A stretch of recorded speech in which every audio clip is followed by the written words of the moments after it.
코로나19로 위축된 경기 회복을 위해 정부가 전 국민에게 재난지원금을 주고 있습니다. 세계 경제가 한꺼번에 얼어붙으면서 출구를 찾기 어려운 상황에서 내수 경기를 살릴 묘안이 될 수 있을지 관심을 모으고 있습니다. 이번 경험이 전 국민에게 기본소득을 지급하자는 논의를 활발하게 만들 수 있을지 짚어보겠습니다. 정철진 경제평론가, 이성일 MBC 선임기자 이야기 나눠보겠습니다. 안녕하세요. 네, 안녕하십니까? 자, 이 기자. 네. 재난지원금 지금 신청 얼마나 했습니까? 정부가 이달 초에 재난지원금 신청을 받았는데요. 지금까지 집계한 것을 보니까 재난지원금 11조 5천억 원을 받았습니다. 모든 국민이 신청을 하면 14조 원 정도 들 거라고 예상을 했었으니까요. 이렇게 계산을 해보면 한 80% 정도가 이미 신청을 한 겁니다. 말씀하시죠. 지난 4일 날 취약계층을 시작으로 해서 10일 날 온라인 신청 받기 시작했고요. 이번 주에는 오프라인 신청 받기 이런 순서로 이제 진행이 됐었는데요. 꽤 빠르게 신청자가 늘고 있는 겁니다. 이 대기업이나 정부 부처, 정치권 중심으로 해서 고소득자들 기부해야 된다 이런 목소리 높았는데 지금 결과를 봐야 알겠지만 정치권에서 기대했던 것만큼 기부자 숫자가 많지는 않은 것 같습니다. 정치권에서는 나중에는 뭐 기부에 대해서 약간 발을 빼고 다 쓰자 뭐 이런 분위기도 많았던 것 같은데요. 지금 지방자치단체에서 주로 소비를 해라 차라리 그렇습니다. 그런 얘기들 많이 했었습니다. 지금 그래서 기부 논란은 결국 좀 정리가 된 것 같은데요. 자, 네. 지금까지 반응 괜찮은 것 같습니다. 이거 어떻습니까? 그렇습니다. 이제 이게 결과적으로 두 가지 측면이 있습니다. 이 효과가 첫 번째가 지금 워낙 코로나19 관련해서 고용 부분의 타격으로 힘드니까 그런 힘든 생활에 대한 이제 보강 측면이 있고요. 두 번째는 이제 돈맥 경화라고 하죠. 있는 사람들도 어느 정도 여유가 되는 사람들도 돈을 안 쓰는, 그러니까 소비가 완전히 죽어버렸기 때문에 내수를 살리는 마중물의 효과, 이제 두 개가 같은 차원으로 나오고 있는데요. 일단 두 가지 차원에서 모두 현재까지는 굉장히 긍정적인 반응인데요. 뭐 여론조사는 당연히 긍정적이겠지만 가장 빠르게 체크가 되고 있는 것이 지난주였습니다. 5월 둘째 주 소상공인 분들이 이제 카드 결제액을 일주일 단위로 집계한 것이 있었는데 이게 작년 5월 둘째 주와 거의 비슷했어요. 그러니까 그동안 줄어든 소비를 다 메꾸었다는 얘기죠? 거의 똑같았다라는 얘기는 이건 상당한 거죠. 왜냐하면 보통 5월의 둘째 주는 소비가 굉장히 많이 일어나는 그런 주였었는데 실은 3월, 4월 거의 뭐 폭락하는 상황이었죠. 단기적으로 보면 코로나가 미친 데미지를 단기적으로는 완전히 회복한 셈이에요. 수치로 보면. 5월 11일이 바로 긴급재난지원금이 첫 신청받았던 날이고 13일이 지급 아니었었습니까? 그러니까 둘째 주 같은 경우를 본다면 이 돈맥 경화를 푸는 그거는 효과가 있고 셋째 주 통계가 나올 텐데 셋째 주 역시는 오히려 작년 5월 셋째 주보다도 카드 사용액은 더 크지 않을까라고 보여지고 있어서 이 결과적으로 8월 31일까지 거의 14조 원이 그냥 투입되는 거잖아요. 시장에. 그냥 아예 들어가는 건 무조건 써야 되니까. 기대대로 국민들도 쓰고 있는 것 같습니다. 보니까. 네. 이게 안 쓸 수는 없죠. 이게 8월 30일이 지나면은 사라지게 되니까 상품권을 빼면. 이미 초기에. 그렇죠. 그런 차원에서는 좀 상당히 효과가 있다 이렇게 보여집니다. 자, 이 기자. 우리가 이 코로나 사태가 아니었으면, 이 팬데믹이 아니었으면 상상할 수 없는 어떤 현금 지급이란 말이에요, 거의. 그렇죠. 전에 없었던 경험을 하는 거죠.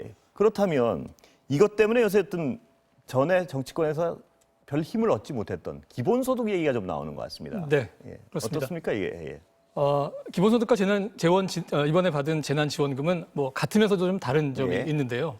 기본소득을 지지하는 사람들의 입장에서는 이 재난지원금을 받은 사람들에게 이 기본소득이 뭔지 알려주지 않아도 되고 이런 장점들을 경험했다는 점을 굉장히 높이 평가를 하고 있습니다.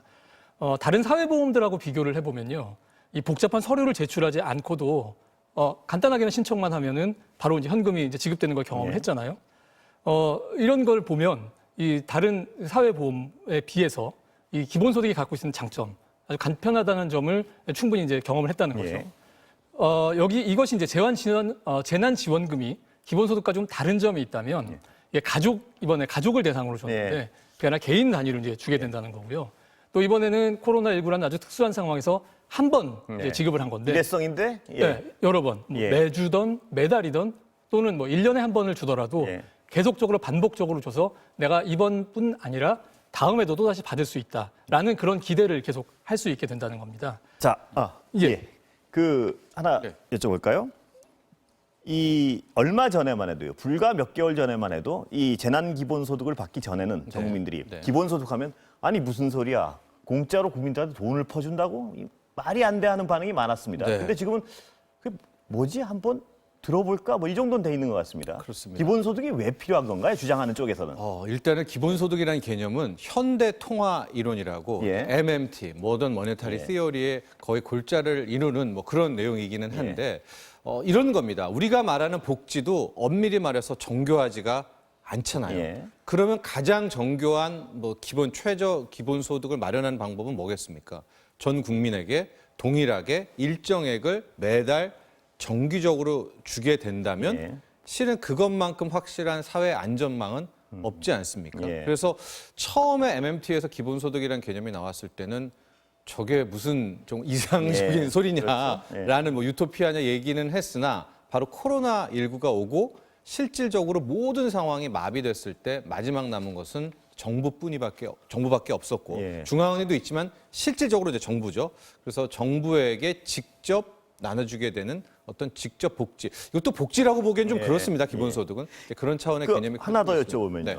이게 이제 코로나 이전에도 네. 이걸 주장하는 쪽에서 보면 앞으로 세계 변화와 관련해서 말씀하시는 분들도 많더라고요. 네. 뭐냐면 앞으로 AI나 어떤 기계가 인간의 노동력을 대체하게 될 때 돈을 못 버는 상황에서 나눠줘야 쓸 거 아니냐 뭐 이런 개념도 있는 거죠. 네, 어떻습니까? 그렇습니다. 이제 4차 산업혁명의 예. 유토피아에 대한 이야기, 좋은 점들을 많이 얘기는 하지만요. 4차 산업혁명의 기본은 노동의 소외입니다. 예. 우리 인간이 설 자리가 없게 되니까 당연히 노동이 소외되면 고용도 예. 없겠죠. 예. 그러나 세상은 AI가 많이 하게 되니까 생산을 할 것이고요. 생산은 예. 잘 돌아가고 예. 돌아가는 거예요. 바로 그런 대안으로 인간이 어쨌든 기본 생존권 이상을 존재할 수 있는 방법은 기본소득밖에 없다. 방금 앵커가 말씀하신 것처럼 4차 산업혁명의 시대와 또 맞물리면서 기본소득에 대한 필요성도 많이 언급이 자, 됩니다. 말씀하신 것만 들어도 듣기만 해도 기분은 좋은데요. 네. 지금은 그런 상황이 아니지 않습니까? 그렇죠. 그러면 당연히 국가 재정의 문제가 생길 텐데. 네. 자, 단기적으로 이걸 하려면 국가 재정이 가능한가요? 지금 가능한 상황은 아니죠. 지금으로서는 예. 기본소득은. 하고 기본소득은 지금 우리가 받고 있는 긴급재난지원금은 기본소득과 좀 다릅니다. 예. 일단 기본소득은 현금이어야지 예. 기본이거든요. 예. 근데 우리는 지금 현금은 아니고 일단은 일종의 뭐 바우처 형식 아니겠습니까? 써야 되는. 두 번째는 정기성이 있어. 그러니까 매달 이날에 나온다라는 예. 것이 있어야 되는 거니까 그런 것과 지금은 굉장히 멀리 떨어져 있는데 기본소득에 가려면 첫 번째가 재원이죠. 예. 이 많은 이 세금과 이 재원을 정부 재정을 어떻게? 어떻게 할 건가. 두 번째는 기존에 주고 있는 복지의 통폐합입니다. 이미 현금 예. 복지들이 많이 있거든요. 그런 분들을 이제 다 줄이고 흡수해서, 예. 기본소득 이거가 또 만만치가 않고 예. 지금 긴급재난지원금을 보면 가구당 우리가 주잖아요. 예. 이제 세대주가 대표 수령하고 그러나 엄밀히 말하면 이제 이곳은 가구에서 개인으로 전환이 돼야 되는데 네. 과연 우리 사회가 미국은 이제 개인 기준이었었고요. 예. 이번에도 예. 이제 그런 것들에 바꿔야 되는 부분들 또 사회적인 합의도 있겠죠.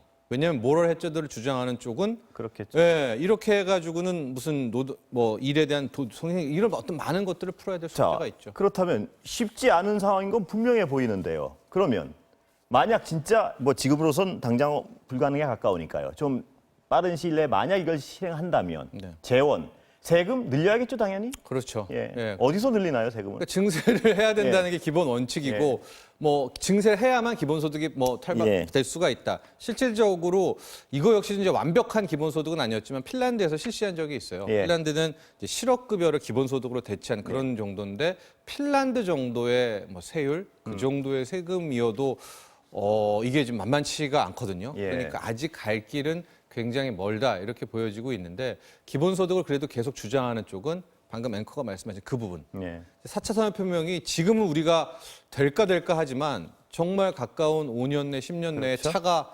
자율주행차로요. 예. 네, 알아서 다니고 이런 상황이라면 택배를 다 드론이 배달하고 결국 인간은 소득 활동 자체가 안 되거든요. 예. 그런 것에 맞물릴 것이다라고 좀 예측하는 앞으로 사회 학자들도 많습니다. 변화와 굉장히 긴밀히 맞물려 있는데 지켜봐야겠군요. 그렇습니다. 자, 이 기자. 네.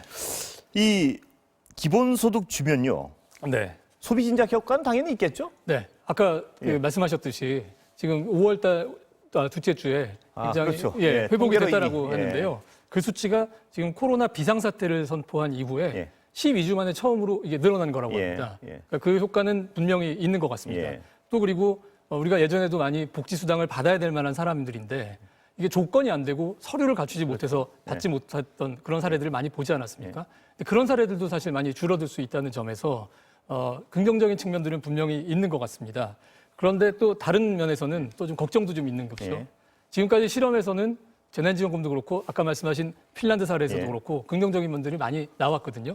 근데 이런 경우들은 모두 다 한 번 전에 받지 그렇죠. 않았던 거를 네. 한 번 받은 거고 앞으로는 이게 사라질 것이다. 다시 주지 않는다라는 그런 전제를 갖고 있었기 때문에 사람들이 소비도 잘하고 그다음에 뭐 실업자들도 다음 직장을 찾는데 게을리하지 않고 해서 굉장히 긍정적인 부분들이 많이 부각이 됐었는데요. 만약에 이게 다음 달에도 또 나온다? 뭐 내년에 또 나온다라고 해서 아주 정기적으로 됐을 경우에 어떻게 될지는 모른다는 사람들이 말이죠. 계속 그런 예. 마음가짐을 유지하겠느냐 하는 예. 부분도 굉장히 그거는 연구 주제이기도 합니다. 지금으로선 짐작밖에 할 수 없는 뭐 어떻게 될지 모르는 상황 아니겠습니까? 그렇습니다. 자, 그러면 마지막 시간은 거의 다 됐는데요. 네. 기본소득을 떠나서 재난지원금을 준 것만으로 해도 지금 재정 부담은 상당한 거 아니겠습니까? 네. 그 우리나라뿐만 아니고 전 세계가 이제 재정 부담에 시달리고 그걸 해결해야 될 텐데요. 네. 다음 시간 언제는 그 재정 부담금을 어떻게 전 세계가 해결할지에 대해서 한번 여쭤보겠습니다. 네, 알겠습니다. 예, 감사합니다. 네. 예. 지금까지 정철진 경제평론가와 이성일 기자 얘기 나눠봤습니다. 감사합니다.